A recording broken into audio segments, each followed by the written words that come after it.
சொந்தம் இல்லை என்று தலை கோட்ட ராணி கைவீசி வந்தாள்.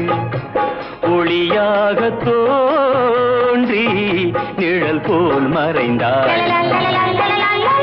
நிழல் போல் மறைந்தாள். பொட்டு வைத்த முகமோ கட்டி வைத்த குழலோ பொன்மணிச்சரமோ அந்தி மஞ்சள் நிறமோ அந்தி மஞ்சள் நிறமோ